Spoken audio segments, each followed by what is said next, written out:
따뜻한 내음이 반가운 계절 봄입니다. 여러분의 봄은 어떻게 다가오셨나요? 새학기, 휘날리는 벚꽃, 따뜻한 햇살, 새로운 인연, 그리고 연관 검색어. 봄 기운을 담아 오늘 연관 검색어 방송 시작합니다. 안녕하세요, 쌤입니다. 예, 와. 예, 다른 분들 어떻게 지내셨나요? 여름님 어떻게 지내셨어요? 저 여름이고요. 저 기억하시죠? 네, 저 아주 힘든 한 주를 보냈고 너무 바쁘고 정신이 없어가지고 그리고 요새 미세먼지 너무 심하잖아요. 아, 그래요, 맞아요. 지금도 골이 너무 딩딩거리거든요. 일교차도 너무 심하고 다들 맞아요. 주변 사람들도 다 건강이 안 좋아진 것 맞아 같아요. 맞아요. 저희는 이제 건강하게 예. 살고 너무 힘들었어요. 네, 환절기 관광 되게 조심하셔야 될 것 맞아요, 같아요. 맞아요. 이 방송 듣고 있으신 분들도 이게 매년 이제 봄마다 느끼는데 예전에 이제 봄이라고 하면 뭐 벚꽃, 맞아. 뭐 개나리, 뭐 진달래 이렇게 따뜻한 햇살 뭐 이런 거 생각했는데 요즘에는 미세먼지, 황사 뭐 이런 맞아. 것들인 것 같아요. 맞아요. 예, 제이님은 어떻게 보내셨어요? 저도 잘 지냈습니다. 예, 근황 별로 하는 거 없어요? 근황이랄 게 미세먼지가 2060년에 없어진다는 얘기가 있어요. 왜요? 왜 없어져요? 원래 없어지긴 한다고 하는데 그렇다고 하더라고요. 중국이 적극적으로 이제 방지 정책을 이제 펼치나 보네요. 여간 미세먼지 훌훌 이제 털어버리시고요. 오늘 이제 일부 저희 연관 검색어 시간을 시작해 보겠습니다. 자, 오늘 이제 연관 검색어 1부에서는요 유튜브 스타 노버트 켈리 교수를 주제로 해서 이제 저희가 이야기를 갖다가 펼쳐 보려고 합니다. 어떻게 노버트 켈리 교수님의 이제 그 BBC 동영상 네. 아마 이제 몇 주 전에 이제 화제가 됐었죠. 네. 예, 어떻게 좀 보셨나요? 마치 안 본 사람. 예, 우리 이제 이런 걸로부터 좀 얘기를 좀 풀어갔으면 합니다. 이게 켈리 동영상이 굉장히 좀 화제가 됐어요. 네. 근데 그 화제가 된 게 국내에서 화제가 됐다기보다는 BBC에서 이제 화제가 되면서 전 세계적으로 이렇게 사람들 사이에서 희재가 되고 다시 이제 국내에서도 이제 굉장히 화제를 낳은 것 같습니다. 네. 어떻게 보셨어요? 왜 이게 그렇게 인기였을까요? 처음에는 아기가 너무 귀여워가지고 계속 이야기가 됐는데 나중에는 논란이 더 많았던 것 같아요. 뭐 그 엄마가 아니라 낸이었다라는 얘기부터 그게 가장 큰 논란을 불러일으킨 것 같다는 생각이 드네요. 그 이제 그 거기 나오는 이제 그 여성분, 네. 성인 여성분이 이제 켈리 씨의 이제 부인이시잖아요. 한국인 부인이신데 보모 내니로 이제 오해한 기사가 이제 나와서 이제 또 논란이었던 것 같아요. 맞아. 뭐 어떻게 생각하세요? 왜 서구에서는 그냥 동양인 여성과 거기 나오는 백인 남성 자연스럽게 이제 부부로 생각하지 않고 왜 아이를 돌보는 보모로 생각했을까? 이게 갑자기 이제 저희 굉장히 진지한 주제부터 먼저 들어가게 되는데 왜 그랬을까요? 근데 보통 그런 통념이라고 하더라고요. 사람들이 그게 뭐 편견이나 이런 나쁜 부정적인 단어가 아니라 정말 그냥 통념, 아무렇지도 않게 생각하는 사실로서 그게 받아들여졌기 때문에 그 사람이 부인인 걸 밝혀진 게 더 놀라워하는 그런 반응이 컸다고 해요. 그리고 이후에 기자회견도 많이 하고 막 인터뷰도 많이 하셨잖아요. 근데 김정아 그 부인분께서는 그거에 대해서 별로 개의치 하지 않았다. 당연히 그런 소식을 너무 많이 들었고 그런 얘기를 많이 들어왔기 때문에 그거에 대해서 기분 나빠하지 않는다라고 얘기를 하시더라고요. 저희는 되게 저거 왜 인종차별하는 거야? 저희 부들부들 이렇게 했는데 오히려 그렇게 하시는 거 봤을 땐 이 인종차별에 대한 문제가 얼마나 좀 심각한지 정말 보편화돼 있는지 약간 확인할 수 있었던 시간이었던 것 같아요. 그러게요. 그러니까 켈리 교수의 이제 부인은 굉장히 쿨하게 받아 넘기시더라고요. 왜냐하면 이제 본인이 생각하기에는 이제 다문화 가정도 많아지고 그런 시각도 있긴 하지만 차츰 뭐 사라지지 않을까 뭐 이런 식의 이제 긍정적인 생각을 하신 것 같아요. 근데 가만히 이렇게 보면은 굉장히 서구 중심적인 사고가 좀 배어 있는 것 같아요. 특히 서구의 바깥은 어떻게 보면 약자이자 뭐 환상으로 이렇게 간주되는 것 같거든요. 특히 비서구에서 동양 여성에 대한 이미지가 어떨까 또 좀 생각해 볼 만한 것 같아요. 그러니까 동양 여성에 대한 것들 뭐 가장 대표적인 이미지가 뭐 순종적이다, 여성상에 대해서 아니면 뭐 가정적이다 라는 것들. 그리고 제가 조금 좀 찾아보니까 웰로우 피버라는 맞아. 그런 용어가 이제 맞아. 있더라고요. 그냥 이제 웰로우 피버 하시면은 말 그대로 황열인데 그러니까 병이 이제 그 조회가 되기도 하지만 거기에 패티시가 붙어가지고 웰로우 피버 패티시라고 해서 동양 여성에 대한 일종의 뭐랄까 아까 고착화된 이제 성적 이미지 가 있나 봐요. 근데 거기에 대한 이제 글도 좀 있고 직접 경험하신 분들도 좀 있는 것 같아요. 특히 이제 잠깐 이렇게 외국에 나가거나 맞아, 외국에서 맞아. 이제 학교를 갔다가 다니신 분들은 거기에 대한 이제 문제 제기를 하시는 것들이 있더라고요. 그러니까 서구의 이제 여성들은 굉장히 평등할 것 같고 자기 목소리를 잘 낼 것 같은데 비해 동양의 이제 여성들 특히 뭐 여기서는 뭐 한국을 비롯한 뭐 일본, 뭐 중국 이런 이제 동북아시아 여성들 때에 따라서는 뭐 저 동남아시아 여성들까지 굉장히 남성들의 어떤 수발 내지는 순종적일 것 같다. 자기가 잘 다룰 수 있을 것 같다는 이제 판타지가 있는 것 같아요. 전 그런 판타지가 되게 한국 사회라는 그런 가부장적인 사회 내에서 통용될 거라고 생각했는데 서구 사회에서도 그런 순종적인 여성을 바라는 거잖아요. 전 되게 파워당당한 그런 백인 여성들의 이미지를 당연히 좋아할 거라고 되게 많이 생각을 했는데 그런 게 그 서구 사회에서도 있었다는 것 자체가 되게 좀 충격인 것 같아요. 그런 것 같아요. 가령 우리도 이제 아까 말씀하셨다시피 인종주의가 좀 있잖아요. 저희가 다른 특히 이방인 좀 제3세계라고 일컫는 좀 못 살고 이런 지역에서 오신 분들에 대한 어떤 편견들이 있는데 서구도 이제 마찬가지 아닐까라는 생각도 들어요. 비슷하게 이제 예전에 제 이제 친구한테 좀 얘기 들은 건데 그 친구는 프랑스에 잠깐 몇 년 유학을 했었거든요. 근데 자기가 한국에 올 때마다 친구들이 그런다는 거예요. 너는 왜 프랑스 여자친구가 없냐고. 굉장히 좀 어이없는 질문이잖아요. 반드시 거기서 프랑스에서 유학한다고 해서 프랑스 여자친구가 있을 이유는 없는데 항상 이제 주변에 친구들이 뭣도 모르고 그렇게 물어본다는 거예요. 근데 이 친구 대답이 이런 거였어요. 한국 남성을 비롯한 동양 남성은 인기가 없다. 인기가 없다. 섹시하지 않다. 서구 맞아. 여성의 눈에. 근데 서구 남성의 눈에는 동양의 여성이 굉장히 섹시하게 보인다는 거예요. 이런 이제 차이를 얘기한 기억이 있어요. 그래서 내심 한편으로는 뭐 불쾌하기도 하고 어떤 서구 남성, 백인 남성 위주의 이런 시각이 서구에 있는 미디어에서도 이렇게 유포되어 있지 않나라는 좀 생각을 가졌거든요. 게다가 이제 지난 3월 21일이 제가 찾아보니까 국제 인종 차별 철폐의 날이래요. 이게 이제 시기가 묘하게도 그때 맞물리면서 이제 이 동영상이 좀 화제가 됐어요. 그래서 저는 어떻게 보면은 서구, 백인 인종주의도 문제지만 저희도 저희 내면에 가지고 있는 인종주의들 있잖아요. 맞아. 예, 특히 이제 다문화 가정을 이루고 있는 흔히 그런 것들이 있어서 좀 고민해 볼 만하지 않나라는 생각을 가졌어요. 예, 뭐 그 밖에도 제가 조금 더 찾아보니까 저희가 이제 다문화 수용 면에서 좀 굉장히 좀 떨어지는 국가라고 이렇게 나오더라고요. 굉장히 주변에 보시면 다문화 가정 내지는 외국인들이 한 거의 뭐 200만? 그 정도 되는 걸로 알고 있거든요. 상당히 많이 이제 들어와서 한국 사회에 섞여 살고 있음에도 불구하고 좀 차별 아닌 차별을 좀 한다는 생각들이 들었어요. 너무 별로 없어서 그런 거 아닐까요? 그러니까 지금이야 국제 결혼이 많은데 되게 서양인이 우리나라에서 사는 경우도 별로 없었고 그냥 같은 동양인이어도 조금 다르게 생긴 동양인이 살았을 때도 그런 걸 경험해 본 적이 별로 없어가지고 그리고 항상 강조하잖아요. 우리는 단일 민족입니다. 어렸을 때 가장 많이 들은 말.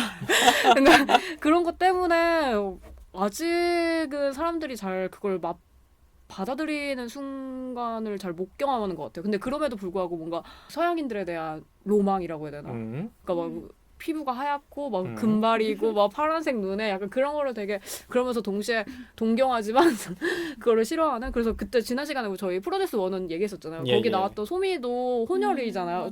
소미 씨 혼혈이에요? 그래서 어렸을 때 그게 너무 싫어가지고 자기 성형수술하고 싶다고 그렇게 얘기할 정도로 되게 이쁜데도 불구하고 그러니까 예뻐도 차별받고 이상해도 차별받고 그냥 이질감이 느껴지는 것 자체를 사람들이 별로 안 좋아하는 것 같다 생각이 들었어요. 맞아요. 이질감은 진짜 불편하고. 하긴요. 저희가 이제 저도 이제 그런 경험이 있는 것 같아요. 예전에 그 어릴 때 고등학교 때였나?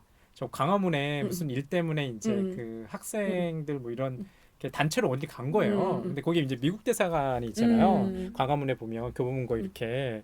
근데 그 앞을 갔다가 동양인 이제 여성 어머니인 것 같고 아이들은 이제 아버지가 백인인 것 같아요. 그런 아이들이 이제 지나가고 있는데 뜬금없이 제 친구 한 명이 그러는 거예요. 굉장히 이제 몰살시킨 말이긴 한데 제틱이라고. 제틱? 튀기. 아, 진짜 싫어. 혼혈이라는 말을 갖다가 조금 비하해서 진짜. 예, 그런 이제 기억들이 나요. 그래서 아니 그 용어가 사실 무슨 의미인지는 알고 있었는데 지금 생각해도 꼭 반드시 그렇게 그 말을 처음 들은 거예요. 그 주변에 있는 친구한테 우리 이제 그 내면에 가지고 있는 좀 뭐랄까 순수가 아니면은 맞아, 비순수 맞아. 이런 것들은 굉장히 나쁘다. 맞아. 그러니까 사람조차도 이렇게 뭐 등급을 매기고 이런 것들이 전형적으로 나와 있지 않나라는 생각을 조금 가졌던 적이 있어요. 맞아. 음. 뭐 다민족 국가, 막 다인종 국가라고 하는 미국에서도 트럼프가 된 거 보면 아직까지 여전히 그러니까 자기가 기득권이라고 생각하는 것들을 놓치지 않고 싶어하는. 예. 근데 그 트럼프 논란 한창일 때 그때 통계가 나왔었는데 우리가 생각하는 미국인이라는 게 보통은 혼혈이나 뭐 히스패닉 이런 게 아니라 백발에 뭐 푸른 눈을 가지고 있는 예. 백인 남성 여성을 생각하잖아요. 근데 그렇게 진짜 순수 백발이고 눈을 파란색으로 가지고 있는 사람은 그런 유전자가 나올 확률이 8%인가? 예. 그러니까 둘 다 백인이고 파란색 눈을 가지고 있어도 그 나타나기가 굉장히 어렵다는 거예요. 그건 정말 우리가 가지고 있는 환상일 뿐이다라고 맞아. 나오더라고요. 그 통계가. 그래서 맞아.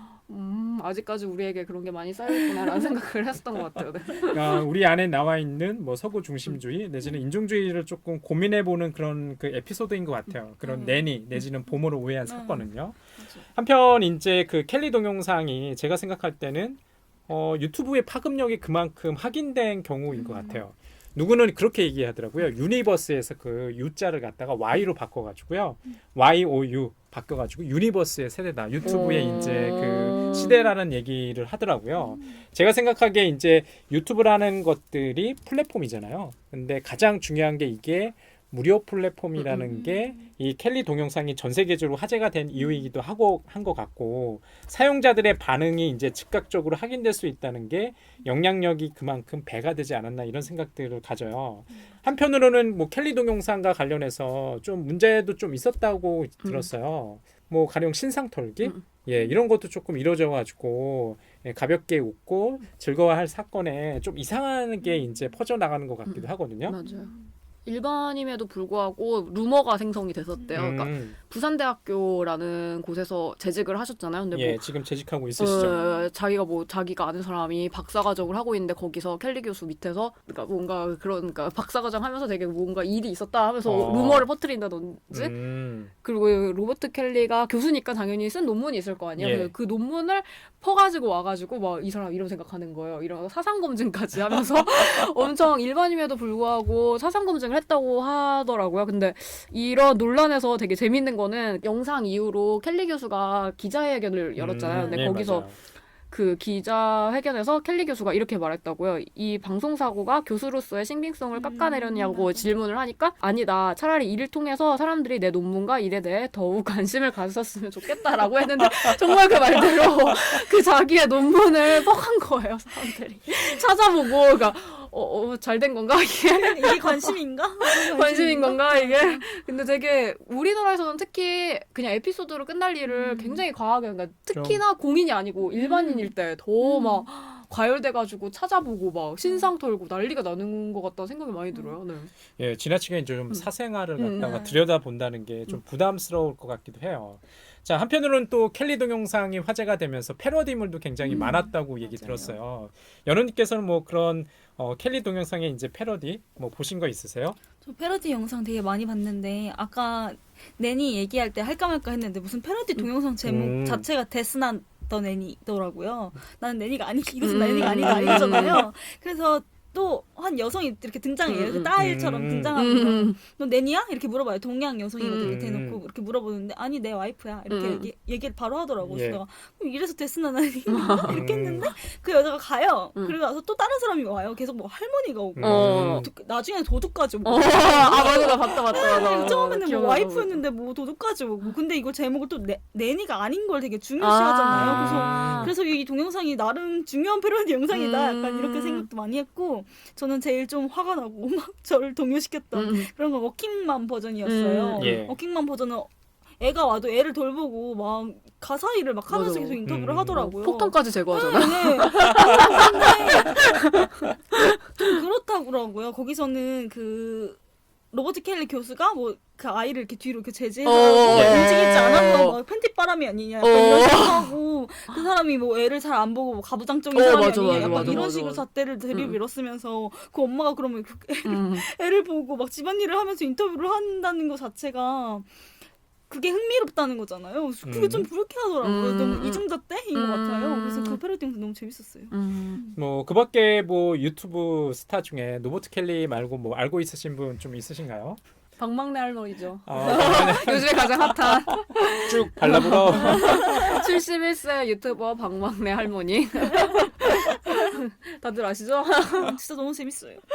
이게 치매를 주의하라는 의사의 소개에 따라 손녀딸이 직접 먼저 하자고 할머니한테 말씀을 드려가지고 만들었다고 했더라고요. 그래서 저는 이 박막내 할머니를 유튜브로 처음 본 게 아니라 그 카드뉴스 같은 거 있잖아요. 언론사에서 나오는. 예, 예. 그래서 거기서 SBS 카드뉴스인가? 아무튼 그랬던 것 같은데 거기서 박막내 할머니가 인스타그램을 하셨는데 호주 여행 갔을 때 그런 거를 올려준 거예요. 그래서 되게 특이하잖아요. 그래서 그게 나왔더라고요. 그래서 근데 그렇구나 했는데 너무 행복하시겠다 했는데 갑자기 유튜브 시작하시면서 손녀딸이랑 같이 여러 번 나오시더라고요. 그래요. 저도 이제 박만대 할머니 저번에 이제 그 제이님께서 이제 링크를 보내주셔가지고 한겨레 신문 거기 기사를 한번 본 적이 있거든요. 네. 아까 설명하신 것처럼 손녀딸이 치매를 걱정해서 할머니 이름만 이런 계정을 만들어주고 네. 그 편집이 참 재밌죠. 네, 효과음이라든지 게다가 구수한 할머니의 이제 음성이 이제 그 교차되면서 굉장히 네티즌들의 호응을 얻고 있는 것 같아요. 저는 약간 그 호응 중에 좀 재밌었던 게 할머니가 메이크업 막 하시잖아요. 근데 예. 그 이번 주에 올라온 거 있어요. 개모임 갈 때 어. 과하게 해야 된다, 어. 진하게 해야 된다고 막 이렇게 하시는데 볼터치 하시는 거 기억나세요? 아, 네, 예, 네, 기억이 볼터치를 나요. 하는데 막 그래서 자기 친구들이 막 너 왜 이렇게 덥냐? 너 술 먹었냐? 이러면서 지적하는데 나는 내가 이렇게 하고 싶어서 하는 거라고. 맞아.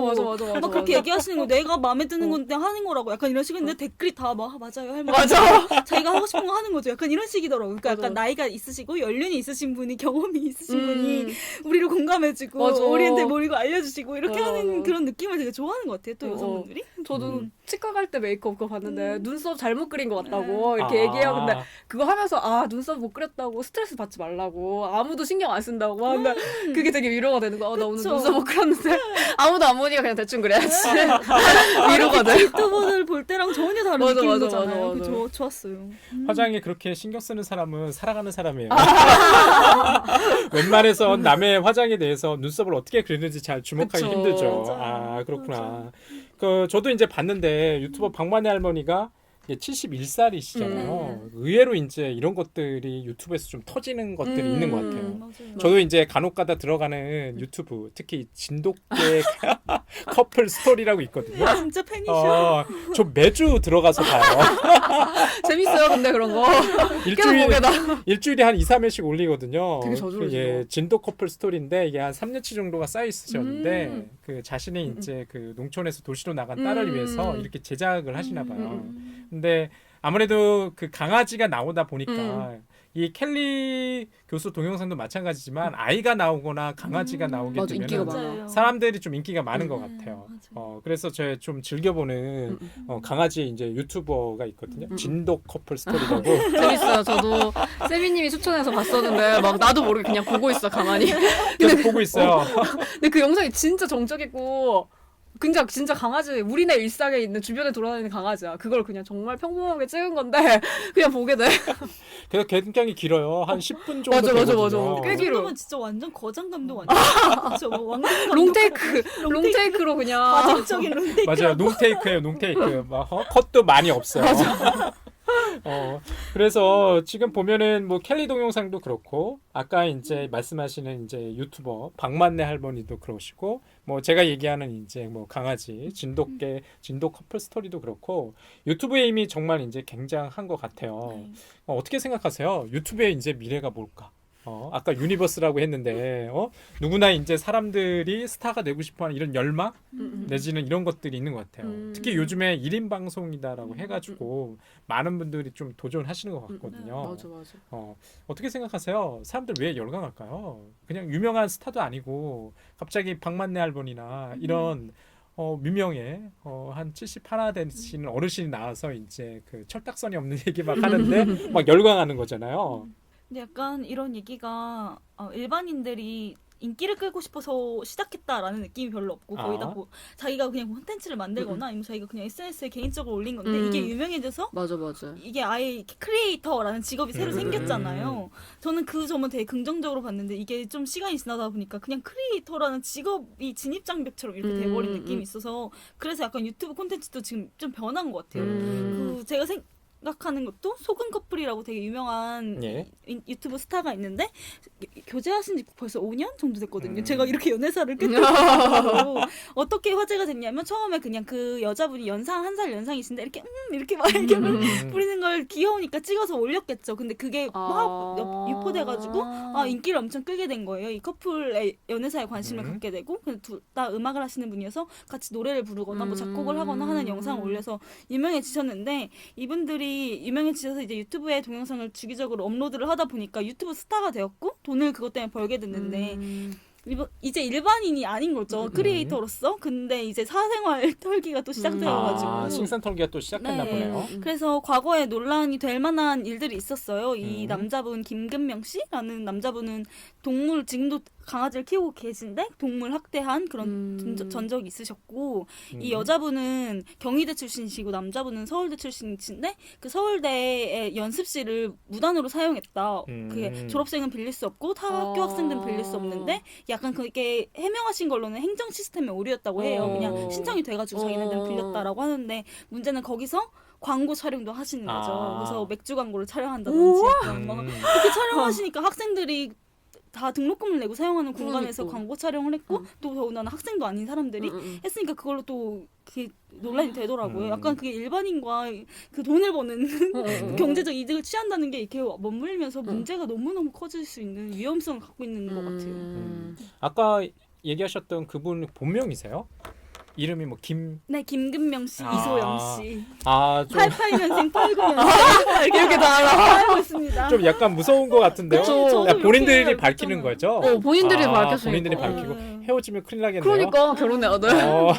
그러면서 약간 논란이 됐던 거 하나도 두 분이 그 여자분이 정말 아담하시고 키가 조그마시고 남자분은 키가 정말 크세요. 근데 약간 그 여자분이 귀여우니까 남자친구분이 약간 딸 같다 약간 이런 식으로 뉘앙스에서 인스타그램에 사진을 올린 게 있었어요. 근데 이렇게 논란이 되니까 처음에는 막 그것도 막 되게 사이 좋다 이렇게 하는데 논란이 되니까 롤이다 약간 하더라고요. 약간 놀리타. 네, 그러니까 점점 얘기가 이렇게 변질되고 확대되고 맞아. 진짜 위험한 것 같아요. 무서워요. 너무. 그러니까 그러고 보면 이제 유튜브라는 게 일반인들은 자기 목소리를 낼 수 있는 그런 창구가 되기도 하지만 이렇게 주변 사람들이 어떤 신상털기나 오해를 할 수 있는 것도 좀 많은 것 같아서 좀 맞아요. 문제인 것 같아요. 네.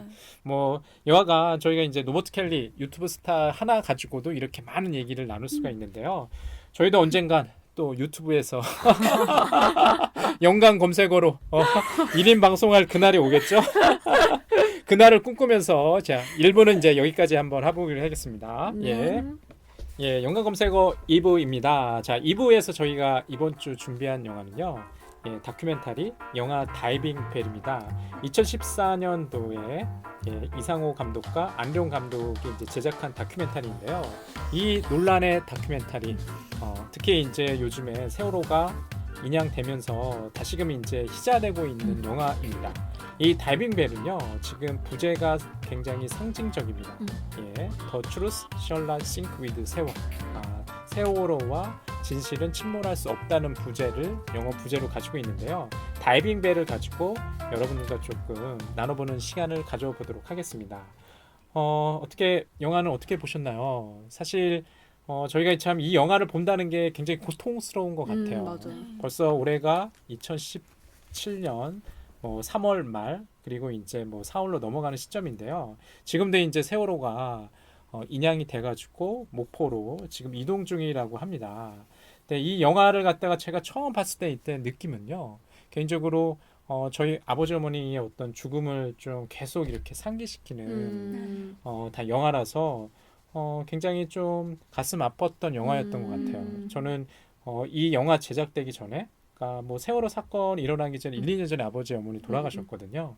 그래가지고 2014년에 그 4월 16일 세월호 탑승자 477명과 침몰한 그 세월호 사건을 다룬 이 이야기를 다룬다는 게 굉장히 한편으로는 마음이 무겁고 그럼에도 불구하고 좀 정면에서 응시해야 될 영화라고 생각해서 이제 선정을 하게 됐습니다. 예, 다른 분들 어떻게 보셨는지 좀 궁금해요. 어떤 인상이라든지 예, 그런 것부터 조금 얘기를 좀 풀어갔으면 합니다. 저도 이 영화를 이제야 봤어요. 계속 보고 싶다는 생각은 있었는데 봐야 된다는 것도 약간 알고는 있었지만 못 보겠더라고요. 용기가 계속 안 나가지고 어제도 밤 늦게까지 계속 고민했어요. 아 진짜 나 이거 어떻게 보지? 괜히 밤에 본다. 아침에 볼 걸. 막 이렇게 막 거기까지 하면서 결국에는 봤고 당연히 마음이 아프기도 했는데 그 아까 말씀하셨잖아요. 이 영화의 부제가 진실은 침몰하지 않는다라는 게. 근데 좀 질문 드리고 싶은 게 그 진실은 침몰하지 않는다라는 그 부제가 이 영화에서 처음 사용된 건가요? 아니면 세월호 사태가 나타나고 나서 이 로고가 계속 이용되다가 이게 부제로 나오는 건가요? 글쎄요. 세월호 사태로 그걸로 인해서 사고로 인해서 태어난 말 아닌가요? 전 그렇게 알고 있어요. 제가 볼 때 진실은 침몰하지 않습니다라는 그 구어는 아마 다이빙벨이 처음인가? 영어 부제로 쓴 것을 그냥 한글로 가져온 것 같아요. 그래요? 제가 생각하기에는. 저는 그 전부터 그 배지 그래요? 같은 거 있잖아요. 아. 거기에 이렇게 그래서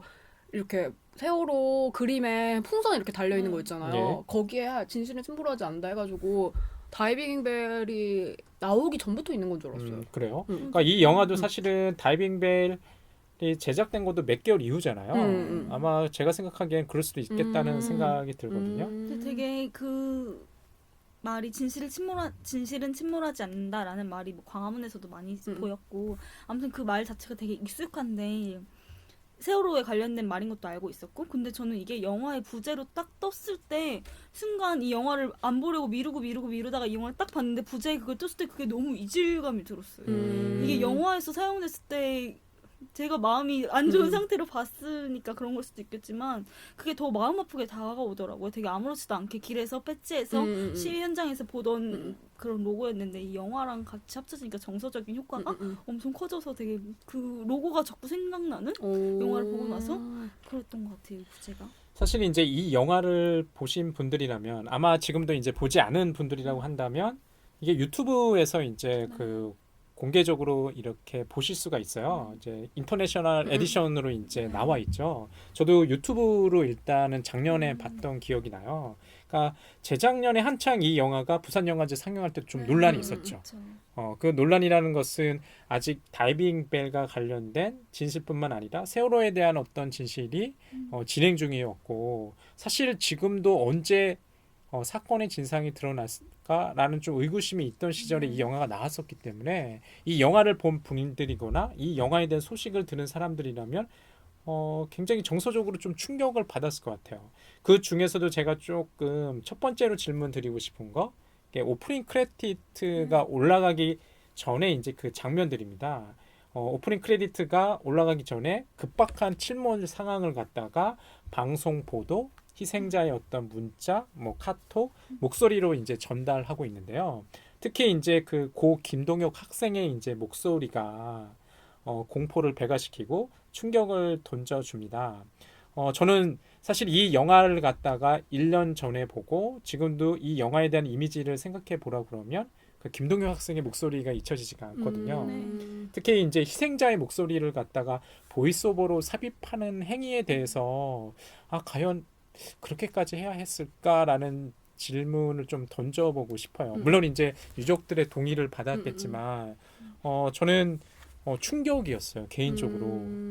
그 목소리 자체가 시간의 변화에 따라서 상황의 급박함이 그 목소리에서 이게 직접적으로 오니까 그 망자의 목소리가 지워지지가 않거든요. 마지막에는 이제 그 살고 싶다고 하는 그 외침 아까 이제 그 여러분께서 얘기하셨던 것처럼 진실은 침몰하지 않는다. 그 진실은 사라져 버리고 이런 정서적인 어떤 충격만이 이렇게 남지 않나라는 좀 안타까움이 좀 있는 것 같아요. 저는 근데 이거 처음 봤거든요. 저도 그 세월호 때 그 당시에 너무 기분이 우울해서 그때 나온 슬픈 영화는 하나도 안 봤었어요. 그래서 이번에 이거 하기로 해가지고 이걸 봤는데 생각보다 저는 안 슬픈 거예요. 저도 근데 생각보다는 막 눈물이 막 나고 막 가슴이 아프고 이럴 줄 알았는데 안 그랬는데 그 이유 중에 하나가 아까도 그런 질문을 하셨잖아요. 그러니까 그 진짜 희생자분의 목소리를 진짜 투입했을 때 뭔가 진실은 침몰하지 않는다라고 말을 하는데 그 진실이 세월호에 대한 진실이 아니라 네, 맞아요. 그 다이빙배에 중간에 대한 진실만을 이 사람들이 얘기하기 때문에 아. 솔직히 저는 하나도 안 슬펐어 이거 보면서. 그러니까 그런 클립들을 봤을 때는 슬프긴 했죠. 그러니까 마지막에 유가족분이 인터뷰하다가 이상호 기자가 막 대신 울잖아요. 예. 그 유가족분은 되게 자기가 담담하죠. 담담하게 자기 아들한테 자기가 그렇게 말한 게 너무 잘못된 것 같다. 너무 그것 때문에 너무 미안하다고 내 애기한테 너무 미안하다 이렇게 얘기하는데 그걸 질문하고 있는 인터뷰어인 이상호 기자가 막 대신 우는 거예요. 막 엄청 막 울면서 대신 막 자기가 대신 울어요. 근데 솔직히 진짜 내가 사랑하는 사람 이럴 때 그렇게 격하게 반응하지 않아요. 그러니까 오히려 너무 슬프니까 일상생활에서 그냥 생활하다가 그냥 눈물이 또르르 나는 거지. 진짜 너무 가슴이 아파요. 막 땅을 치면서 약간 그런, 그러니까 뭐라고 하지? 상당했을 때 일부러라도 막 땅 치고 막 소리 지르고 예. 이러잖아요. 그러니까 그러는 거지. 진짜 그게 실감이 안 나서도 있고 그렇게 뭐라고 해야지? 그러니까 눈에 보이게 감정적으로 막 격해지는 반응이 저는 안 나왔거든요. 그래서 약간 이 다큐멘터리가 그래서 안 슬펐나? 라는 생각이 들더라고요. 왜냐면 이상호 기자가 굉장히 감정적이잖아요. 나 대신 막 분노하고 유가족 대신 막 분노하고 그리고 우리가 생각하는 기자의 이미지라면 그 말투 있으시잖아요. 기자분들의 특유의 그 냉철하고 막 네. 근데 그런 게 아니라 막 진짜 격분해서 말하고 지금 뭐 제이님이 얘기하신 게 좀 적절한 지적 같아요. 그러니까 진실은 침몰하지 않는다고 했을 때 그 진실이 다이빙 벨에 대한 진실이지 이 영화서에서는 세월호에 대한 어떤 진실을 갖다가 맞아요. 탐구하거나 추적하는 영화는 아니거든요. 근데 저는 충분히 이해는 할 것 같아요. 사고가 벌어진 지가 몇 개월 안 됐고 지금 이제 세월호는 저 바다 깊숙이 지금 놓여져 있고 진상을 규명하려는 정부의 노력은 보이지 않고 과연 저널리스트로서 이상호 기자 내지는 감독이 할 수 있는 것이 무엇이었을까라고 또 질문을 던져볼 수도 있거든요. 근데 그럼에도 이제 제이님 지적은 좀 적절해 보여요. 그러니까 세월호의 진실을 묻고 싶은데 세월호의 진실을 묻지 못하고 다이빙벨의 이제 진실을 묻고 있는. 야, 이게 봐라. 우리는 열심히 다이빙벨을 갖다가 투입하려고 노력했는데 정부나 그 밖의 기관들이 협조하지 않아서 실패했고 결국에는 희생자 누구도 구하지 못했어. 이렇게 흘러가고 있지 않나라는 생각도 들고 아까 말씀하신 것처럼 이상호 기자가 너무 대신 슬퍼해 주니까 대신 이제 분노하고 있고 그러다 보니까 지금 두 분 특히 여름님이나 제인님께서는 내가 이제 그 관객이 그 정서에 이렇게 따라가려고 하는 순간 다른 이제 감정선을 이렇게 툭 하고 이렇게 인터셉트 하는 것 같아요. 그래서 오늘 좀 난감함이 좀 있으셨던 것 같아요. 저는 모르겠어요. 저는 아까도 말씀드렸다시피 그 사건 전에 1, 2년 전에 아버지 어머니가 이제 돌아가셨기 때문에 세월호 당일 사고 날도 보도 뉴스를 잘 보지 못하겠더라고요. 왜냐하면 아버지 어머니 특히 저희 어머니가 사고로 돌아가셨거든요. 그걸 계속 상기하는 그런 장면들이었기 때문에 잘 못 봤어요. 좀 자연스럽게 좀 넘어가는 것 같아요. 감독이자 인터뷰어 이상호 이 영화에서 굉장히 논쟁적인 인물이잖아요. 맞아요. 그러니까 이 영화 특히 세월호에 대한 어떤 유족들의 입장을 충분히 이해하고 동조하는 사람일지라도 이상호 기자가 여기서 보이는 다큐멘터리 감독으로서의 어떤 포지션, 위치에 대해서는 좀 비난의 목소리도 좀 있는 것 같아요. 이 사람이 관찰자인가 행위자인가, 인터뷰어인가 인터뷰인가. 그러니까 초반에는 기자로서 저널리스트로서 이제 카메라를 들이대잖아요. 그런데 어느 순간부터 관찰자가 아니라 행위자로 맞아요. 그냥 불쑥 이렇게 튀어나와요. 아마 그 장면이 맨 처음 장면이 그 연합뉴스에 대해서 분노하는 네. 욕할 때. 욕할 때 현장에 와보지 않고 이제 기사를 맞아요. 갖다가 쓰니까 거기에 대한 어떤 분노. 네가 내 후배였으면 죽었어. 더 심하게 욕하셨었어. 그렇죠. 더 심한 욕은 직접 이제 들어보셔야 되는데 그거는 저는 좀 뭐 공감은 가더라고. 왜냐하면 특히 그때 언론 통제나 이게 말이 많았거든요. 맞아.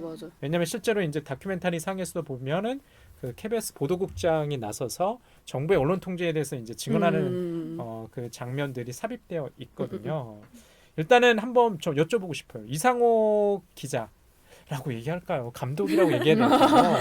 이런 이제 기자시니까. 다큐멘터리 상에서 포지션에 대해서 어떻게 생각하세요?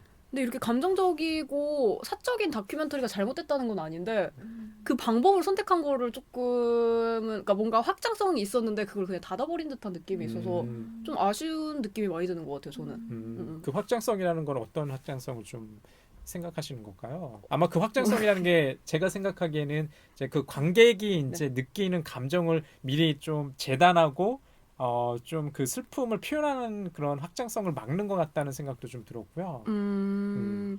그런 거일 수도 있고 저는 그 처음에 시작할 때 이게 애초에 고발뉴스라는 게 대한 언론이잖아요. 예. 근데 그거를 굉장히 되게 상승하는 게 처음 시작할 때 화면이랑 사운드랑 다른 거 혹시 기억나세요? 예, 그 예. 화면은 구조되지 못하고 있는 모습인데 소리로는 사운드로는 주요 언론사에서 아나운서가 되게 신뢰가는 목소리로 지금 몇 명이 구출됐고 저는 구출이 됐으니까 다들 뭐 걱정하지 마세요. 약간 이런 식으로 뉴스가 떠요. 근데 아니잖아요, 진실은. 그러니까 예. 그런 식으로 이질감을 느끼면서 뭔가 대한 언론의 이 태생적인 느낌을 같이 가져가면서 영화를 시작을 하는데 되게 감정적이잖아요, 이게. 예. 그리고 동요되도록 만들고 있고, 그리고 자기가 감정적으로 영화를 끌고 가고 싶어서 이상호 기자를 선택한 건가? 생각이 들 정도로 그렇게 시작을 하는데, 나레이션을 여기서 한 번도 쓰지 않아요. 오히려 나레이션이 되게 감정을 효과적으로 전달할 수 있거든요, 다큐멘터리에서는. 왜냐면 예. 다큐멘터리는 현실을 기반으로 하기 때문에 만약에 현실이 뭐 시각적인 자료가 없으면 이걸 다 말로 해야 되잖아요. 예. 근데 그거를 대신할 수 있는 게 나레이션인데 그걸 사용하지 않고 무조건 시각적으로 보여주고 있는데 근데 여기서는 사용하지 않고 대신에 그 텍스트를 보여주더라고요. 뭐 그 설명에 대한 텍스트? 그리고 아니면 이상호 기자가 트위터에서 말했던 것들? 그러니까 그런 식으로 뭔가 이 대한 언론의 탄생 약간 이런 느낌을 내기도 하고 이 진실의 규명에서 무엇이 진실일까요? 라면서 우리한테 질문을 던지는 것도 있는데 결국에는 나중에 그 갈무리를 사운드로 하더라고요. 그러니까 그렇게 그런 식으로 뭔가 이게 진실이 뭘까라는 질문과 동시에 이 감정에 대해서 여러분 어떻게 느낄 거예요? 라고 계속 이거를 끌고 가다가 마지막에 이종인 대표가 구조를 실패하고 기자들한테 막 질문을 받았을 때 그 질문들을 막 편집해서 보여주더라고요. 막 공격적으로. 예. 왜 실패했습니까? 뭐 그때는 왜 그랬습니다. 이러면서 막 공격적인 질문을 오디오로만 이렇게 다다다다 공격을 하는데 그거를 듣는 순간 저는 그 전에 쌓여있던 감정들이 오히려 깨지는 거예요. 그러니까 나는 세월호에 대한 게 궁금했고 오히려 이런 대한 언론으로서 할 수 있는 역할을 이 영화에서 하고 있다고 생각이 됐고 그리고 다큐멘터리스트로서 지킬 수 있는 윤리라는 게 있잖아요. 그러니까 이걸 재현했을 때도 문제가 되고 재현하지 않았을 때도 문제가 되는데 그 어떻게 보면 외줄타기 같은 그런 거를 조금 이 영화가 채택하고 있다는 생각이 들었는데 그 마지막 순간 그 질문 심지어 오디오로 따다다다 질문을 하면서 그냥 본인들이 그냥 제작자의 뜻대로 그냥 갈무리를 짓는다는 느낌이 드는 거예요. 그러니까 그걸 다 열어놓고 이랬지 이런 거 봤지 하고 그냥 닫아버리는 듯한 느낌? 그래서 뭔가 약간 그리고 이게 다큐멘터리이기도 한데 그러니까 뭐 공중파나 이런 데서 방송사를 기반으로 만든 게 아니라 극장 다큐멘터리니까 할 수 있는 게 있을 거 아니에요. 그러니까 조금은 독립적일 수도 있고 자본에서 기대지 않고 만들 수 있는 그런 가능성이 있었는데 그리고 그런 게 저한테는 보였었어요. 이 영화를 보면서 이 영화를 볼 때 그 초반의 장면도 그렇고 그런 나레이션이 아닌 진짜 진실 규명을 위해서 말할 때 정말 정보만을 나열하는 듯한 그 텍스트로 이루어진 그런 나레이션을 대신하는 설명들 그런 게 뭔가 나한테 신뢰를 쌓고 있고 이 다큐멘터리로서 그러니까 미학의 가치로서 뭔가 쌓다가 갑자기 그렇게 아니야 이러면서 약간 다시 그냥 닫아버리는 듯한 느낌이 들어가지고 뭔가 저는 조금 아쉽다는 생각이 많이 들더라고요. 그러니까 이 영화로서 그냥 단순히 다큐멘터리고 방송 영상으로서의 가치가 아니라 그냥 정말 뭐 다큐멘터리 확장일 수도 있고 뭐 영화로서의 확장일 수 있는 가능성을 가지고 있다가 이걸 닫아버리니까 조금 저는 아쉬운 생각이 들었었어요. 그리고 그런 제가 느꼈던 슬플 줄 알았는데 생각보다 안 슬펐어요 라고 느낀 그런 감정들도 약간 거기서 비롯된 여기서 비롯된 것 같다는 생각이 들더라고요. 저널리스트로서 이상호와 감독으로서 이상호의 어떤 위치가 분명하지 않다는 게 아마 지금 제이님께서 얘기하시는 지적 같아요. 여론님은 어떻게 생각하세요? 저는 좀 많이 동의를 하는데 제가 이 영화를 별로 신뢰하지 않고 애정이 가는 영화는 아니에요. 근데 이게 뭐 주제도 마찬가지고 구성하는 방법도 마찬가지고 다 연결되어 있긴 하지만 저는 아까 김동혁 학생의 보이스오버 목소리 예. 말씀하셨잖아요. 근데 저는 이거를 다운받아서 봤거든요. 다이빙벨을. 근데 이게 그 청문회 전날에 TBS에서 방송을 해줬대요. 아. 그런데 TBS 측의 이상호 기자는 무료로 제공하겠다라고 했는데 이상호 예. 기자한테 그런 도리가 아니다 해서 뭐 500만 원을 줘서 이걸 네. 상영하게 됐다라고 하시더라고요. 그래서 TBS 이렇게 로고가 박혀 있는 다이빙벨을 보게 된 거예요. 근데 예. 저는 이걸 보는데 다이빙벨 영화가 아닌 줄 알았어요, 처음에.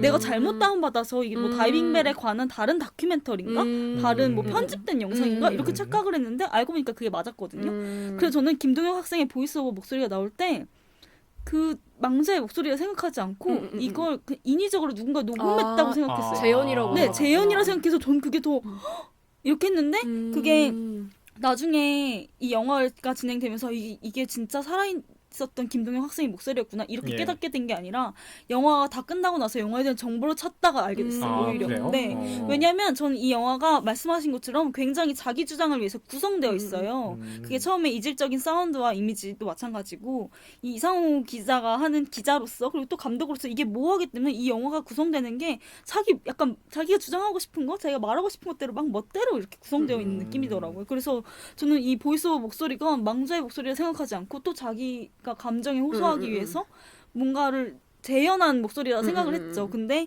재현한 게 아니라 살아있는 목소리여도 어찌됐든 자기가 그렇게 도구적으로 사용을 했잖아요. 이 영화는 그리고 이상호 기자이자 감독은 모든 걸 그렇게 이용하고 있다는 생각이 들더라고요. 이 영화가 세월호가 아니라 다이빙벨에 대한 이야기인 것 같다라고 저희가 느낀 것처럼. 그래서 저는 이 영화가 너무 신뢰를 할 수 없고 그 목소리도 저는 아직도 그 망자의 목소리로 잘 인식이 안 되는 그런 느낌이 있어요. 저만 그렇게 느꼈나요? 망자의 목소리로. 저도 그러니까 근데 저는 그렇게 느꼈어요. 모르겠어요. 지금 여름님이나 이제 제이님께서는 아마 여기 다이빙벨의 부제가 이제 진실은 침몰하지 않습니다. 라잖아요. 근데 세월이라는 게 어떻게 보면은 되게 중의적인 것 같아요. 시간이 흘러도 네. 아니면은 세월호라는 이제 네. 고유명으로서의 세월인데 진리라는 데 우리가 이제 그 초점을 맞추다 보니까 불만이 발생하는 것 같아요. 이 영화가 이상호 감독이자 기자가 의도한 진실을 향한 어떤 창구 내지는 뭐 아까 뭐 얘기하셨는데 재현으로서의 다큐멘터리인가 아니면은 그저 자신이 하고자 하는 이야기를 전달하기 위한 수단으로서 그냥 선전 도구로서 활용한 것인가. 우리가 이제 그 심정적으로는 세월호의 어떤 이 사고인가 사건인가 심지어는 이제 그 당시에 여동의 모 의원은 뭐 교통사고에 이제 세월호를 비교해서 굉장히 큰 질타 내지는 비난을 받았잖아요. 무려 이제 470명 이상이 사망한 걸로 추정되는 이 사고에 대해서 일상적으로 벌어지는 사고에 이제 빗댔으니까 얼마나 많은 사람들이 분노했겠어요. 게다가 탄핵 정국 때도 박근혜 전 대통령에 대한 탄핵을 갖다가 호소하면서 세월호 얘기가 자연스럽게 나왔고 그 탄핵이 이루어진 다음에는 세월호에 대한 어떤 이 지금 이때부터가 이 지금 박근혜 전 정권이 이제 무너지게 된 계기 아닌가 이런 식의 이제 분석도 나오더라고요. 그러면서 저는 좀 이상호 기자를 좀 옹호하고 싶은 것도 좀 있어요. 이상호 기자가 그러니까 주류 매체 MBC에서 거의 뭐 반강제적으로 그만둔 거에 이제 마찬가지죠. 그러다가 이제 고발 뉴스라는 대한 매체에 와가지고 뭐 기사를 취재하고 나름대로 이제 뉴미디어를 활용해서 활동하지만 많은 사람들이 잘 모르잖아요. 그렇죠. 그러다 보니까 이제 어떤 식으로 이 세월호를 갖다가 알릴까 고민한 게 영화였던 것 같고 다큐멘터리가 제가 알기로 이게 처음이었던 걸로 알고 있거든요. 게다가 이제 좀 재미난 게 이상호 감독이자 기자는 많이 우리가 얘기하는데 안혜룡 감독은 잘 얘기 안 해요. 근데 이분은 TV 다큐멘터리를 주로 찍으시다 보니 예. 찾아보니까. 참 그것도 좀 신기해요. 왜냐하면 저 같은 경우는 이 부산영화제 그때 이 다이빙벨을 상영하고 그 GV를 제가 찾아봤어요. 유튜브에서. 네네. 아마 지금 이제 있을 거예요. 유튜브. 근데 그 GV 현장이 울음바다예요. 질문하시는 분들 그 관객도 울음바다고 답변하는 이제 이상호 기자도 울먹거리면서 이제 답변하고 다들 감정이 격양돼 있어요. 격양돼 있어요. 근데 다만 이제 어떤 그 질문하는 기자는 좀 그걸 좀 비판적으로 바라보는 기자인 것 같아. 좀 냉정하게 질문하는 사람도 좀 있긴 있더라고요. 근데 전체 분위기가 거기에서 다른 목소리, 다른 질문을 좀 할 못하게 수 하는. 없는 분위기인 것 같더라고요. 근데 이 영화도 처음에 봤을 때 오는 저는 사실 충격이라고 표현했는데 두 번째 봐도 뭐 충격이에요. 왜냐면 여전히 이제 저는 그 사건 하나를 갖다가 나의 사건으로 이렇게 치환해서 이렇게 기억하기 때문에 그 감정적인 어떤 인상이라는 게 더 크거든요. 그러면서 좀 물어보고 싶어요. 다큐멘터리, 좋은 다큐멘터리 어떤 다큐멘터리인가요? 굉장히 어려운 질문. 굉장히 이제 좀 원론적인 질문이에요. 제일 듣기 싫은 질문. 좋은 다큐멘터리 어떤 다큐멘터리지? 이게 극영화가 아니니까 흔히 얘기하는 것처럼 재연, 그러니까 일종의 이제 리플레이 하는 게 아니잖아요. 그러니까 일종의 뭐 어려운 말로 쓰면 다시 드러내야 되는데 가령 이제 세월호 같은 경우는 목격자가 있다고는 하지만 희생자들은 다 없잖아요. 누구한테 인터뷰를 갖다가 따야 하며 누구한테 물어봐야 하며 누구한테 이제 찾아가서 취재를 해야 될까 이런 지금 뭐 질문도 좀 있는 것 같아요. 어떠세요? 이게 지금 이제 두 분은 기본적으로 이 다큐멘터리에 대해서 굉장히 좀 박한 평가 내리시는 것 같아요. 네, 이 다큐멘터리에서 윤리라는 문제를 정말 뗄래야 뗄 수 없는 것 같아요. 그러니까 왜냐면 아까 말했듯이 뭐 예를 들어서 아우슈비츠 같은 경우에 예. 그거를 우리가 다큐멘터리를 만들었어. 근데 재현했어. 근데 그래도 욕하잖아요. 왜냐면 이거를 이렇게 슬픈 거를 너 어떻게 이렇게 눈에 적나라하게. 적나라하게 보여줄 수 있어? 그럼 또 욕먹어. 그럼 안 해. 안 하면 또 욕먹어. 그러니까 이게 윤리라는 문제가 정말 뗄래야 뗄 수 없는데 그래서 저는 그런 문제를 생각하면 오히려 어떻게 보면 실험적인 영화라고 해야 되나요? 그러니까 그런 게 오히려 더 좋은 다큐멘터리라는 게 아닐까라는 생각을 저는 되게 많이 했었거든요. 그래서 오히려 저는 그래서 극영화보다 다큐멘터리가 조금 그런 확장성을 더 가지고 있다고 생각해요. 그러니까 현실을 기반으로 말을 해도 이걸 내가 어떻게 말하느냐에 따라서 자유로운 그런 폭이 더 넓은 것도 있고 근데 어찌됐든 윤리는 지킨다는 일념 아래 다큐멘터리가 되게 뭐 사적인 것도 있을 수 있는데 어찌됐든 그런 사적인 얘기를 해도 거대 담론으로 들어가게 되거든요. 그러니까 그런 식으로 뭔가 그런 가능성이 열려 있는 다큐멘터리가 완전히 그러니까 똑같이 재현하고 재현하는 게 아니라 예. 조금 어떻게 보면 한번 내가 생각할 수 있게 만드는 다큐멘터리가 더 그게 뭔가 다큐멘터리가 가질 수 있는 유일한 미덕? 장점? 미덕일 수도 있고 약간 그런 거라는 생각을 저는 항상 많이 하는 것 같아요. 그냥. 그런 것 같긴 해요. 그러니까 이 다큐멘터리에서 쏟아지는 비난은 대부분 이 경계선을 이상호 감독이자 기자가 너무 넘나들고 있다. 그러다 보니까 아까도 이제 계속 이제 좀 도돌이표 같긴 하지만 진실에 대한 어떤 그 캐치프레이를 이렇게 내걸고 있지만 진실을 달성하고자 하는 그 목표가 훼손되고 있다라는 이제 걱정도 좀 있는 것 같다는 생각을 좀 했어요. 저는 맨날 저 다큐멘터리 잘 모르고 하는데 맨날 다큐멘터리 하면 왕민 감독 얘기하고 왕민 감독 그게 내가 그걸 왜 자꾸 좋아하지 이렇게 생각을 했는데 그게 제가 제일 좋아하는 게 본 작품이 몇 개 안 되긴 하지만 타한 경계의 사람들인데 그게 이주민들에 대한 얘기를 하거든요. 왕빈 감독 똑같이 이렇게 롱테이크로 계속 되게 의미 없는 장면들이 막 이렇게 나열이 되고 마지막에 제가 그 영화를 좋아하는 이유는 단 하나인데 그 이주민들이 또 어디로 막 이동을 하는 걸 그냥 계속 끝까지 찍어요. 그러다가 이 사람들이 이제 오늘 밤은 여기서 자야 돼 하면 허름한 데서 이렇게 잠자리를 마련하고 왕빈이 그걸 찍는데 계속 무슨 쾅쾅쾅 이런 소리가 들려요.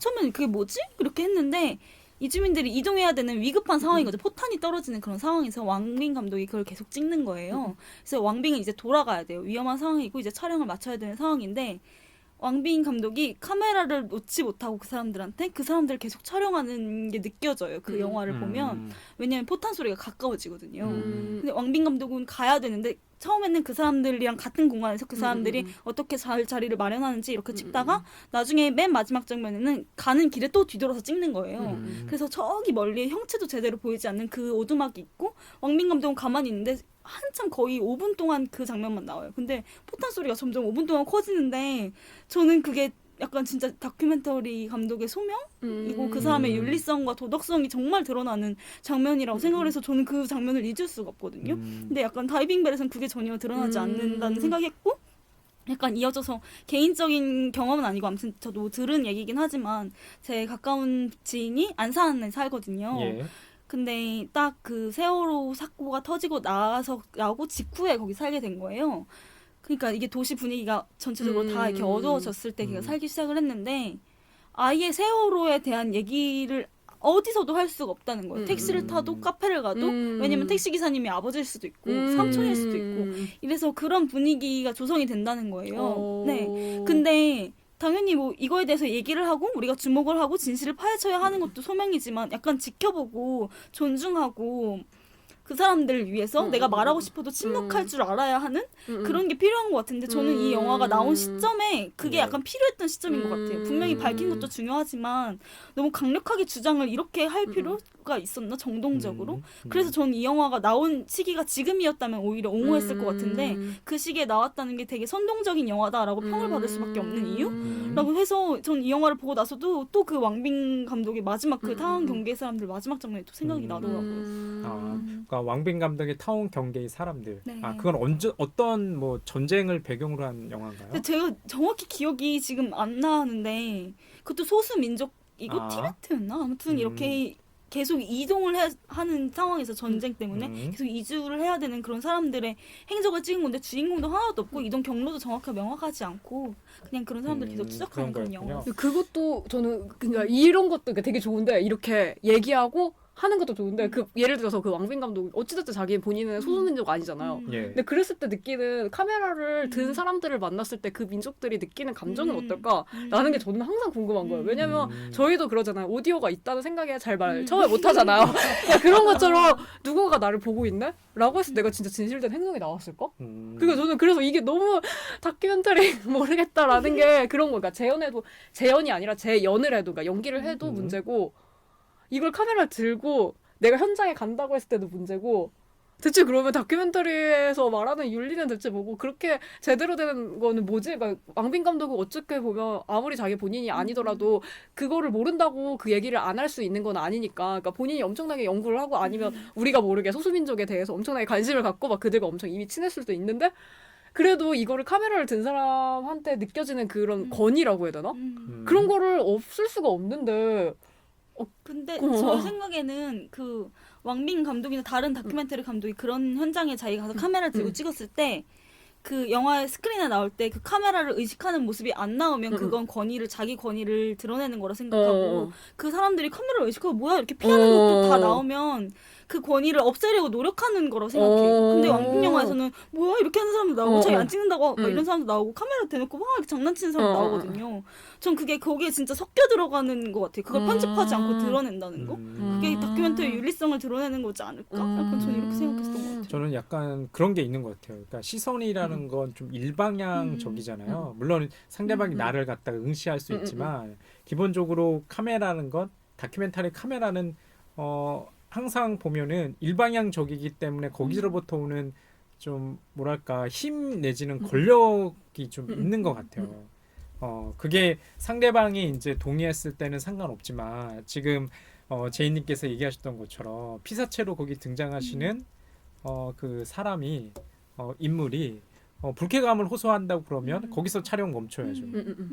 그렇죠. 근데 만약에 그걸 갖다가 뭐 동의한다 그러면 동의한다 그러면 뭐 촬영이 이제 지속되는 거고. 그래서 지금 이 다시 다이빙 벨로 이제 돌아보면 이 거리의 부재가 오는 문제 지적이 좀 정당하다는 생각도 들어요. 그리고 거기에서 오는 불편함도 있는 것 같아요. 이 관객이 지금 느끼는 불편함이 확실히 있거든요. 그래서 다큐멘터리가 지금 자꾸 얘기하다 보니까 저희가 하나의 이제 세월호와 관련된 다이빙밴도 얘기하지만 뭐 왕빈 감독의 이제 갑자기 매니아라면 알 수 있는 이제 감독의 이름이 또 이제 등장하게 되는데 힘든 문제인 것 같긴 해요. 근데 이런 것들은 어떨까요? 다이빙밴 이후에 이제 또 몇 편의 세월호를 다룬 영화 다큐멘터리가 있었거든요. 제가 알기로는 2015년도에는 김진열 감독의 뭐 나쁜 나라, 2016년도에는 김동빈 감독의 업사이드 다운, 뭐 이런 영화들이 있었는데 다이빙 벨만큼은 그렇게 사람들의 어떤 이렇게 뭐 대화 속에서 많이 이야기되지는 않았어요. 근데 우리가 확실히 그런 게 있는 것 같아요. 그러니까 이런 큰 재난에 있어가지고 기억하려고 하는 그런 욕망도 있는데요. 망각하려고 하는 의지도 맞아. 엄청나게 맞아, 커요. 맞아. 아까 안 그 좋은 일 세월호 관련해서 안산에서 그 지인분께서 얘기를 못 꺼냈다고 얘기하잖아요. 만약에 이게 적절하게 거리가 두고 시간이 지나고 우리가 객관적으로 바라볼 수 있을 때는 얘기할 수 있을 것 같아요. 맞아요. 근데 얘기할 수 없다는 것은 아직 이게 사건 사고가 아직 아물지 않는 거죠.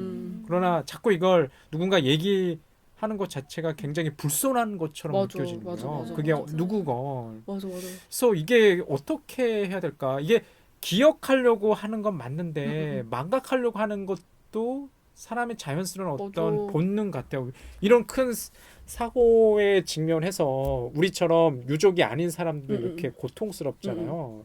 요즘에 세월호가 다시 인양되면서 그 유족들 7명이 아직 그 시신이 수습이 안 됐잖아요. 그분들 인터뷰를 어머니들을 따더라고요. 나 근데 나 그것도 못 보겠더라고. 그쵸. 맞아. 생각만 해도. 예. 맞아. 근데 그분들은 그 진도죠. 거기를 못 떠나고 거의 1000일 이상 거기서 사시면서 있었던 거예요. 이제 비로소 이제 인양이 되니까 이제 목포로 이동한다고 하시더라고요. 근데 그 인터뷰가 굉장히 막막하게 들렸어요. 그러니까 지금 3년이나 지났잖아요. 맞아. 시신을 수습을 한다는 것조차도 쉽진 않을 거예요. 왜냐하면 3년이라는 기간 동안 물에 있었기 때문에 시신이 뭐 부패를 넘어가지고 굉장히 훼손이 됐을 거고 거기서 오는 또 충격도 있으실 거고 또 어떻게 생각해 보면 비로소 이제 그게 끝나고 나서 미래를 또 살아가야 되잖아요. 아마 망자 죽은 사람들은 분명히 살아남은 가족들이 행복하게 살길 이제 바랬을 것 같다는 생각도 좀 들거든요. 근데 그 아까 뭐 어머님들 인터뷰도 못 보겠다고 막 이렇게 예. 말씀하셨잖아요. 근데 저 이거 보고 나서 찾아보다가 이종인 소장님이 김어준 씨랑 얼마 전에 전화 연결해서 인터뷰 예, 하셨더라고요. 뉴스공장에서 했어요. 하셨더라고요. 근데 전 그거 듣는데 아무렇지도 않아요. 슬프지도 않고 정말 음. 아무렇지도 않아요. 이 다이빙벨을 볼 때 그 느낌인 것 같아요. 음. 그래서 그 어머님의 인터뷰는 못 보겠지만 이 소장님의 인터뷰를 들어도 아무렇지도 않고 다이빙벨을 봐도 아무렇지도 않은 게 정말 다른 결을 가지고 있는 영화인 것 같아요. 맞아. 그래서 전 그 인터뷰를 들으면서 더 확신했어요. 이 영화가 나에게 아무런 감흥도 주지 못했구나. 약간 이렇게 더 확신했던 것 같아요. 그 잘못된 언론에 대한 얘기를 하는 거지 세월호 자체를 얘기하는 다큐멘터리가 아닌가라는 생각이 들기도 해요. 그렇죠. 약간 지엽적인 얘기. 그러니까 다이빙벨은 말 그대로 다이빙벨이잖아요. 이 이제 영화가 등장하기 전에 세월호 그 사건이 벌어지기 이전에 우리가 다이빙벨이라는 걸 알고 있는 사람 몇 사람 됐었겠어요. 맞아. 맞아. 다이빙벨이 저기 그러니까. 이제 고대 알렉산더 대왕 시절부터 이게 뭐 있었대요. 뭐 그런 것도 저 처음 알았어요. 맞아. 전문가가 있는 것도 처음 알았어요. 예, 그러니까 뭐 해난 구조에 이 다이빙벨이 이제 사용된다는 것도 처음 알았으니까. 그러니까 중요한 건 그거 같아요. 그러니까 지금 3년 만에 인양이 됐고 우리는 계속해서 이제 열망하고 있는 것들이 진실이 정확하게 드러나서 유족들이 충분히 납득할 만한 설명을 듣는 것, 이것이 이제 우선시 돼야 될 것 같고요. 그 유족과 더불어서 우리가 이제 과연 세월호를 어떻게 기억해야 될까? 요즘에 보니까 세월호와 관련된 뭐 아카이브, 기록 저장소를 만들려고 하는 프로젝트도 뭐 크라우드 펀딩을 하는 것 같더라고요. 물론 이제 사이트가 뭐 세월호 4.16 기억 저장소라든지 이런 공식적인 유족들의 사이트가 있긴 있어요. 하지만 우리 사회가 이제 세월호 요 사건을 갖다가 아까도 이제 잠깐 저희 방송 전에 이걸 사건이라고 불러야 될까? 사고라고 불러야 될까?라고 해서도 좀 논란이 있잖아요. 왠지 사건이라고 그러면 아까 교통 뭐 사건처럼 이렇게 가볍게 취급되는 것 같아서 뭐 사건인가 사고인가 이것도 저건 하긴 한데요. 중요한 것은 이제 이 지금 다이빙벨을 갖다가 비롯한 세월호를 다루는 영화에서 세월호는 과연 어떻게 기억돼야 될까? 그리고 앞으로 우리가 이것을 어떻게 모색해야 될까? 이것도 좀 중요한 문제인 것 같습니다. 예, 어떻게 생각하세요? 뭐 어떤 모습으로 기억돼야 될까요? 아까 이걸 계속 우리 좀 같은 얘기라는 게 제 현의 문제잖아요. 왜냐하면 이게 실제로 벌어진 사건 사고이기 때문에 윤리라는 게 개입될 수밖에 없을 것 같아요. 이걸 어떻게 기술하느냐, 맞아. 우리가 이걸 어떻게 지금 작성하느냐에 따라서 전혀 다른 사건으로 보일 수가 있거든요. 그냥 단순히 해난 재난 사고였다라고 하면은 정서적인 충격이라는 게 과연 우리 이제 그런 거 있잖아요. 다큐멘터리 내셔널 지오그래피 나오서는 10대 해난 뭐 재난 사고 이런 것처럼 저 맞아. 먼 나라에서 벌어진 그냥 우리랑 아무런 관련 없는 그냥 사건 사고로 3인칭으로 이렇게 지나가는 것들이 있거든요. 근데 그렇게 남겨지면 안 될 뭐 일이기 때문에 우리 계속해서 어떤 윤리라든지 이런 것들을 갖다가 되묻는 거 아닐까 이런 생각이 듭니다. 그러면서 뭐 다큐멘터리 뭐 이렇게 얘기하고 있는데요. 뭐 요건 여담인데요. 지금 거의 이제 좀 시간 마무리 되니까 다큐멘터리를 좋아하시나요? 저는 개인적으로 텔레비전 내지는 TV 매체에서 하는 소위 다큐멘터리는 자주 보는 편인 것 같은데 다큐멘터리 영화를 직접 극장에서는 자주 안 보는 것 같아요. 맞아. 볼 수 있는 기회가 맞아, 또 맞아. 적잖아. 아, 상영관도 그래요? 적고. 저는 안 봤었어요. 별로 좋아하지도 예, 않았어요. 근데 진짜 너무 신기한 일인데 친구랑 같이 영화제 서울독립영화제인가 아무튼 가을이었던 것 같아요. 날씨가 되게 좋았던 거 기억에. 그래서 영화를 보러 가죠. 단편 영화 그냥 단편 예. 이렇게 묶여 있는 거를 보러 가죠. 그래서 알았다. 그래서 내가 먼저 도착했으니까 내가 예매할게. 그래서 제가 시간을 먼저 찾아봤었거든요. 근데 그래서 그냥 몇 시에 있는 영화 주세요. 그러니까 영화제는 보통 시간대에 따라서 그냥 딱딱딱 대가 그게 테이블이 되니까 그래서 아무 생각 없이 제목 말 안 하고 그냥 7시 영화 주세요 이런 식으로 그냥 한 거예요. 근데 그 영화를 봤어요. 근데 들어가려고 하니까 그 검표원께서 무슨 영화 맞으시죠? 근데 아닌 거예요. 그래서 이거 아닌데 왜 그러지? 그래서 다시 바꾸려고 막 뛰어갔어요. 다시. 근데 안 된대요. 이게 상영 몇 시간 전까지는 안 된다는 거예요. 그래서 알았다. 그래서 그냥 보자고 해서 봤어요. 그러니까 의도치 않게 단편 영화를 보러 갔는데 다큐멘터리를 보게 된 거예요. 근데 그때 봤던 영화가 오민욱 감독의 범전이었는데 제가 생각하는 다큐멘터리랑 너무 다른 거예요. 그리고 그 영화가 결정적으로 너무 좋았었어요, 저는. 근데 제 친구는 막 잤거든요. 막. 근데 저는 그거 보는데 너무 좋은 거예요. 아, 다큐멘터리 이렇게도 찍는구나 라는 걸 처음 안 거예요. 그리고 심지어 그냥 다큐멘터리 이렇게 찍는구나 라는 거를 뛰어 넘어가지고 간혹가다 그런 작품들 있잖아요. 그러니까 예. 나도 이렇게 영화 찍고 싶다. 그러니까 그런 창작력까지 불러일으키는 영화여서 너무 좋았던 거예요. 그래서 저는 그때 이후로 극장에서 다큐멘터리 보는 거 좋아졌어요. 그러니까 생각보다 지루하지 않고. 네, 생각보다 너무너무 좋았어요. 그래서 다들 많이 보셨으면 좋겠어요.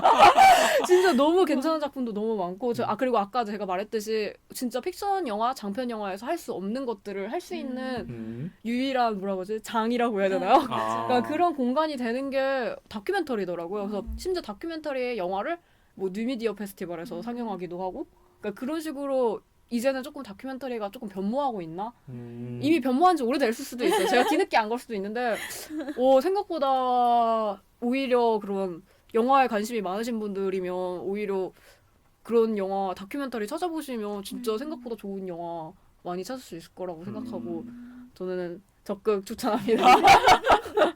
근데 저도 다큐멘터리 잘 모르는데 진짜 다큐멘터리 팬이 많구나 하고 느낀 작년 1년 내 총평이 약간 그런 거 다큐멘터리 그래요? 팬이 진짜 많구나 약간 이렇게 느낀 게 좀 영화제를 가면 그래도 다 픽션 영화를 많이 보니까 다큐멘터리 하나 보자 해가지고 이렇게 끼어서 보거나 거의 볼 기회가 없었는데 갈 때마다 늘 만석이거나 늘 매진 행렬이거나 줄을 서 있거나 늘 이렇게 있는 거였을 때 뭐야 왜 이렇게 사람이 많아 이런 식으로 혼자 생각하고 있으면 프로그래머 분이 진짜 이 감독 인기 많다 이렇게 하면 이 감독이 누군데? 다큐멘터리 영화고 약간 이런 식이더라고요. 그래서 약간 말씀하신 것처럼 되게 픽션 영화가 할 수 없는 되게 허구가 할 수 없는 약간 실험 영화의 장이 된 것 같아요. 그게 다큐멘터리가 허구도 섞일 수 있고 진짜 그냥 기록이 섞일 수도 있고 그런 새로운 영화의 장을 만들고 있는 거 아닌가? 이렇게 생각이 들어서 대한 언론처럼 대한 영화?